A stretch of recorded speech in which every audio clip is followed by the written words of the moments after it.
नमस्कार, मैं गौरव जोशी श्रीमती मोहरी देवी तापड़िया गर्ल्स कॉलेज जसवंतगढ़ के इस यूट्यूब चैनल पर आपका स्वागत करता हूं। हम पढ़ रहे हैं प्रमाप लागत स्टैंडर्ड कॉस्ट और इसमें हम पढ़ रहे हैं सामग्री विचरण मटेरियल वेरिएंस। इससे रिलेटेड क्वेश्चन नंबर 2 सोल्व करके देखते हैं। क्वेश्चन है प्रमाप लागत पत्र 100 किलोग्राम सरसों का तेल उत्पादित करने के लिए अग्रलिखित सामग्री की आवश्यकता बताता है। तो जो प्रमाप उत्पादन है वो यहाँ पर दिया गया है 100 किलोग्राम। तो 100 किलोग्राम उत्पादन करने के लिए जो सामग्री है वो किस प्रकार से चाहिएगी। Quantity of mustard seeds 300 kilogram, यानी कि 100 किलो सरसों का तेल उत्पादन करने के लिए जो प्रमाप सामग्री है वो 300 किलोग्राम लगती है और उस सामग्री को प्राइस ऑफ मस्टर्ड सीड्स 10 रुपए प्रति किलोग्राम के हिसाब से खरीदा जा सकता है। तो ये प्रमाप निर्धारित कर दिया गया। 100 किलो प्रमाप उत्पादन है, 100 किलो के पीछे 300 किलो प्रमाप सामग्री लगती है और जो प्रमाप मूल्य है सामग्री खरीदने का वो है 10 रुपए प्रति किलोग्राम। अब एक्चुअल प्रोडक्शन डाटा दिया हुआ है। जो प्रोडक्शन हुआ है वो हुआ है 1000 किलोग्राम का। प्रमाप निर्धारित किया था 100 किलोग्राम के पीछे, लेकिन जो एक्चुअल प्रोडक्शन हुआ है वो हुआ है 1000 किलोग्राम का। क्वांटिटी यूज्ड और इस 1000 किलो जो है तेल का उत्पादन करने के लिए जो सामग्री काम में ली गई वो 3500 किलोग्राम सामग्री काम में ली गई। और प्राइस ऑफ मस्टर्ड सीड और उस सामग्री को खरीदने के लिए जो मूल्य चुकाया गया वो 8 रुपए प्रति किलोग्राम था। कैलकुलेट करना है material cost variance, material usage variance और मटेरियल प्राइस वेरिएंस। तो ये वेरिएंस हमको सामग्री के संबंध में ज्ञात करने हैं। तो जैसे कि हमने बात की थी कि अगर हम वेरिएंस ज्ञात कर रहे हैं तो प्रमाप के संबंध में जो आंकड़े हैं और जो वास्तविक आंकड़े हैं वे दोनों तुलनात्मक होने चाहिए। यानी कि अगर प्रमाप उत्पादन और वास्तविक उत्पादन में अंतर है तो हमको जो है आंकड़ों को तुलनात्मक बनाना है।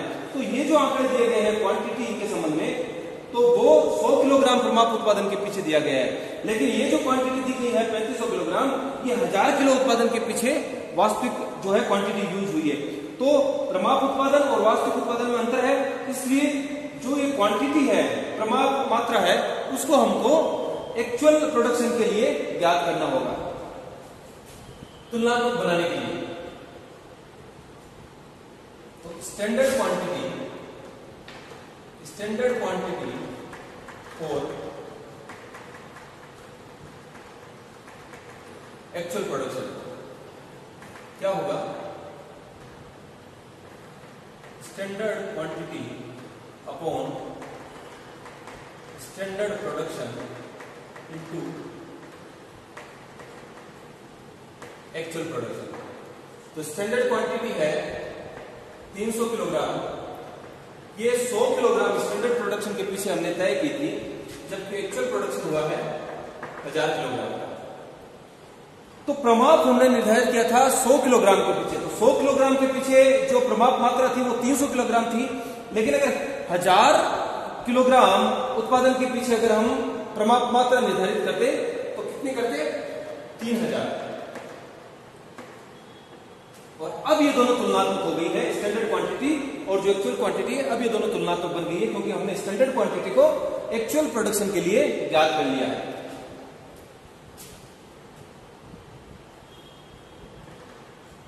पहला ज्ञात करेंगे material cost variance.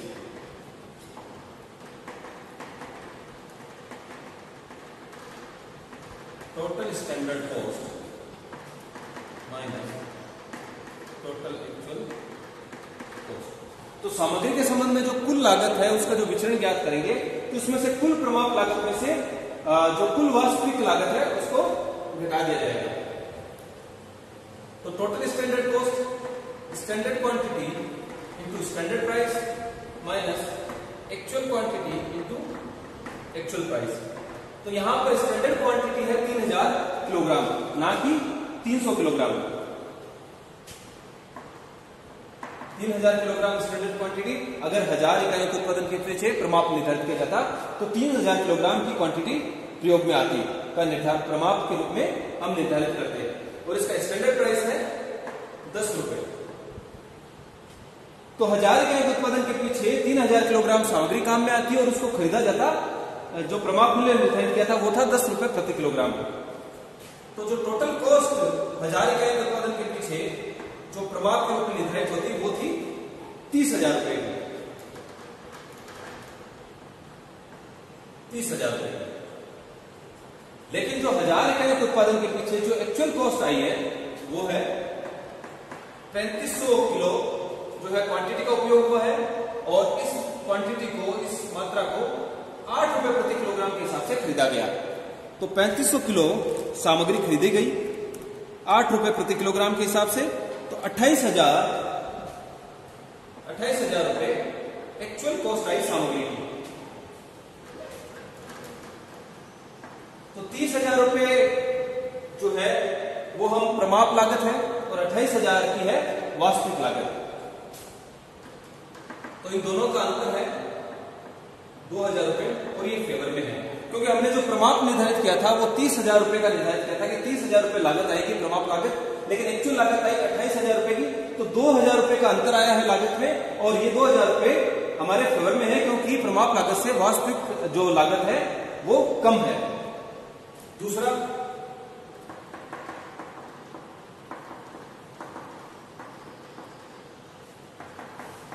Material usage variance. Formula है standard quantity minus actual quantity into standard price. तो स्टैंडर्ड क्वांटिटी है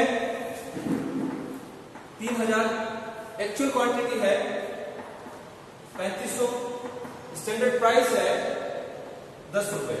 अगर इसको हल कर लिया जाए तो ये आएगा 5,000 रुपए।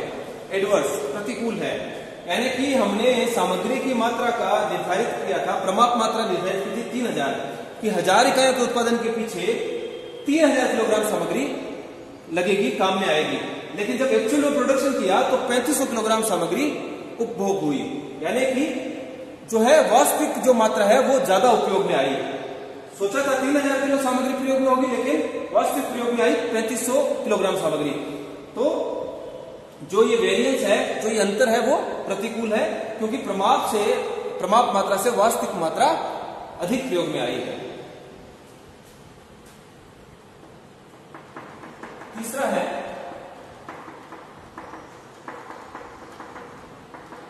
Material price variance. Standard price minus actual price into actual quantity. प्रमाप निर्धारित किया था, ये सोचा था कि जो सामग्री है वो 10 रुपए प्रति किलोग्राम के हिसाब से खरीदी जा सकेगी, लेकिन जब वास्तव में सामग्री को खरीदा तो 8 रुपए पर ही खरीदी, यानी कि सामग्री के लिए कम मूल्य चुकाया, जो कि फेवर में है, और इसको गुणा कर दिया एक्चुअल क्वांटिटी से। एक्चुअल क्वांटिटी है 3500 किलोग्राम। अब इसको अगर हल करते हैं तो ये आएगा 7,000 रुपए फेवर में। तो जो अंतर है वो अनुकूल है, फेवर में है। तो इस प्रकार से ये तीनों विचरण हमने ज्ञात किए, और अगर इनकी टेस्टिंग करनी हो तो MCV is equal to MUV plus MPV। MCV है 2000 फेवर में, और MUV है 5000 एडवर्स, और MPV है 7,000 फेवर में। तो इन दोनों का अंतर देखा जाए तो 2000 F आता है। इसी चैप्टर का 4 नंबर क्वेश्चन सोल्व करके देखते हैं। क्वेश्चन है purchase of material 3000 kg for ₹30,000, यानी 3,000 किलो सामग्री खरीदी गई 30,000 रुपए में। Standard quantity of material required for 1 unit of output 10 kg at the rate ₹9। Standard quantity जो काम में आती है वो 1 यूनिट के पीछे 10 किलोग्राम काम में आती है, यानी 1 इकाई का उत्पादन करना हो तो 10 किलो सामग्री लगती है, ये प्रमाप है, और वो खरीदी जाएगी 9 रुपए प्रति किलोग्राम के हिसाब से। Closing stock of material 500 kg, there was no opening stock, और जो सामग्री का जो अंतिम स्टॉक था, क्लोजिंग स्टॉक था, वो 500 किलोग्राम का था। Output during the period 240 units, और जो उत्पादन था इस अवधि के दौरान वो था 240 इकाइयों का। कैलकुलेट, ज्ञात करना है material cost variance, material usage variance और मटेरियल प्राइस वेरिएंस। तो सबसे पहले ज्ञात करेंगे मटेरियल कॉस्ट वेरिएंस। फॉर्मूला है total standard cost minus total actual cost. Total standard cost नहीं दी गई है, तो टोटल स्टैंडर्ड कॉस्ट के लिए हम क्या करेंगे कि एस क्यू ज्ञात करेंगे और actual output. Standard quantity 1 unit के लिए 10 किलो काम में आती है, तो एक्चुअल आउटपुट हुआ है 240 इकाइयों का। 1 इकाई के पीछे 10 किलो सामग्री लगती है, तो 240 इकाइयों के लिए कितनी काम में आएगी? 2400 किलोग्राम। और स्टैंडर्ड कॉस्ट क्या होगी? टोटल स्टैंडर्ड कॉस्ट क्या होगी? 2400 किलोग्राम सामग्री काम में आएगी। टोटल स्टैंडर्ड कॉस्ट होती है standard quantity into standard price. तो टोटल स्टैंडर्ड कॉस्ट क्या होगी? 2400 किलो सामग्री का प्रमाप निर्धारित किया। 1 इकाई के पीछे जो है सामग्री लगेगी 10 किलोग्राम। तो अगर 240 इकाई के उत्पादन के लिए प्रमाप निर्धारित करना होता तो हम निर्धारित करते कि 2400 किलोग्राम सामग्री जो है काम में आनी चाहिए। तो 2400 किलोग्राम सामग्री काम में आएगी और इस सामग्री को 9 रुपए प्रति किलोग्राम 9 रुपए प्रति किलोग्राम के हिसाब से खरीदा जाएगा। ये प्रमाप लागत थी कि 2400 किलोग्राम सामग्री काम में आएगी और इसको 9 रुपए प्रति किलोग्राम के हिसाब से खरीदा जाएगा। तो टोटल जो स्टैंडर्ड कॉस्ट सामग्री की निर्धारित होती वो होती 21,600 रुपए। 21,600 रुपए। लेकिन टोटल एक्चुअल कॉस्ट कितनी आई? तो total actual cost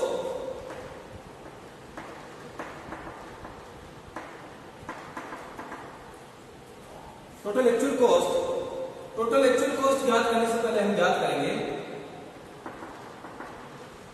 actual price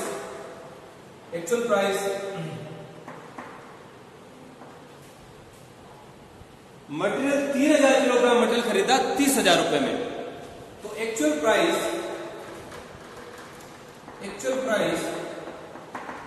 per unit क्या होगा? 30,000 रुपए में 3000 किलोग्राम सामग्री खरीदी गई।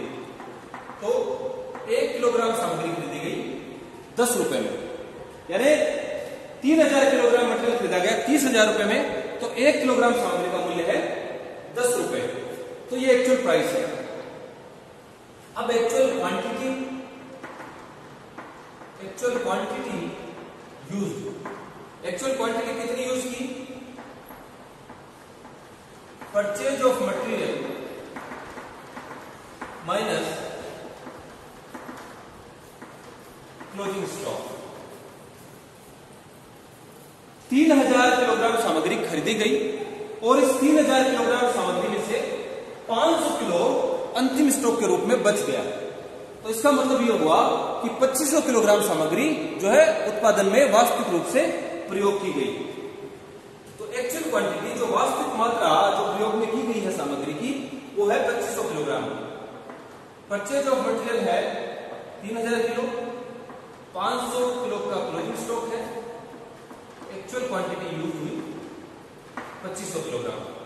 अब देखते हैं टोटल एक्चुअल कॉस्ट। तो टोटल एक्चुअल कॉस्ट का फॉर्मूला है एक्चुअल क्वांटिटी हमारे पास है 2500 किलोग्राम की। एक्चुअल प्राइस देखते हैं, एक्चुअल प्राइस है 10 रुपए प्रति किलोग्राम। तो एक्चुअल क्वांटिटी है 2500 किलोग्राम और एक्चुअल प्राइस है 10 रुपए, तो 25,000 रुपए। तो एक्चुअल कॉस्ट है 25,000 रुपए की।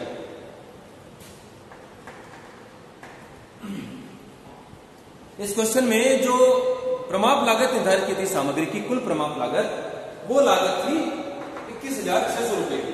लेकिन जब वास्तविक उत्पादन किया गया और लागत ज्ञात की गई तो देखा कि 25,000 रुपए की लागत आई है, यानी कि जो लागत हमने निर्धारित की थी प्रमाप लागत उससे अधिक लागत आई है वास्तव में उत्पादन करने पर। तो ये जो है अंतर है, ये जो विचरण है ये प्रतिकूल है, एडवर्स है। और ये कितने रुपए से एडवर्स है? 3,400 रुपए से ये जो है विचरण प्रतिकूल है। तो एमसीवी हमने ज्ञात कर लिया। दूसरा हम ज्ञात करेंगे एमयूवी। एमयूवी का फॉर्मूला है standard quantity minus actual quantity into standard price.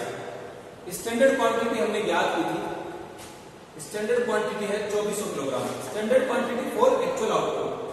अगर एक्चुअल आउटपुट नहीं, अगर स्टैंडर्ड आउटपुट नहीं दिया गया हो या फिर स्टैंडर्ड आउटपुट और एक्चुअल आउटपुट में अंतर हो, यानी कि जो प्रमाप उत्पादन नहीं दिया गया हो या फिर प्रमाप उत्पादन और वास्तविक उत्पादन में अंतर हो, तो हमेशा स्टैंडर्ड क्वांटिटी को और टोटल स्टैंडर्ड कॉस्ट को हम एक्चुअल प्रोडक्शन के लिए ज्ञात करते हैं।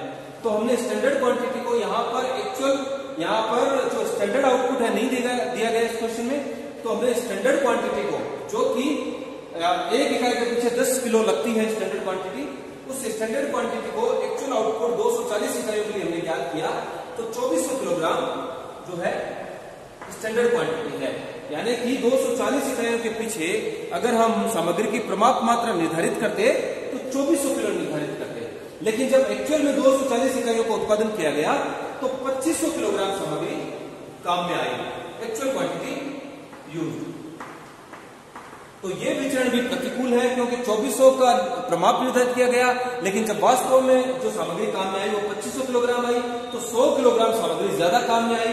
तो ये प्रतिकूल विचरण है और इस 100 किलोग्राम को स्टैंडर्ड प्राइस 9 से गुणा कर देंगे। जो प्रमाप सामग्री हमने निर्धारित की थी कि 240 इकाइयों का उत्पादन 2400 किलो सामग्री से हो जाना चाहिए, लेकिन जब वास्तव में 240 इकाइयों का उत्पादन हुआ तो 2500 किलोग्राम सामग्री काम में आई। तो ये जो 100 का अंतर है ये प्रतिकूल विचरण है, क्योंकि 2400 किलो हमने निर्धारित किया था लेकिन वास्तव में 2500 किलो काम में आई, तो अधिक सामग्री वास्तविक उत्पादन में काम में आई है। तो 100 किलो का जो अंतर है वो प्रतिकूल है और इस 100 किलो को 9 से गुणा कर देंगे, स्टैंडर्ड प्राइस से गुणा कर देंगे, तो ये 900 रुपए, ये 900 रुपए एडवर्स आता है। तीसरा है मटेरियल प्राइस वेरिएंस।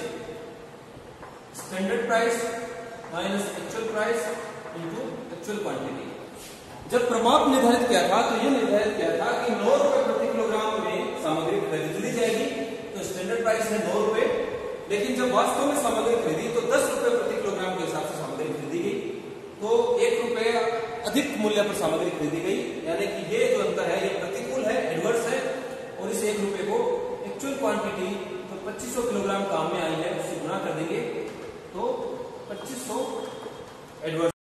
अब अगर इन तीनों को जांच करनी हो कि विचरण सही है या गलत, तो एमसीवी, तो जांच का फॉर्मूला होता है MCV is equal to MUV plus MPV. तो एमयूवी है 901, एमपीवी है 2501 और एमसीवी है 3400 एडवर्स। तो इन दोनों का योग 3400 एडवर्स आ रहा है, यानी कि जो भी विचरण ज्ञात किए हैं वो सही है। तो आज के लिए इतना ही। आज की क्लास में हमने 2 क्वेश्चन सोल्व किए, क्वेश्चन नंबर 2 और क्वेश्चन नंबर 4। मैं आशा करता हूं कि ये क्वेश्चन और इनका सोल्यूशन आपको अच्छे से समझ में आया होगा।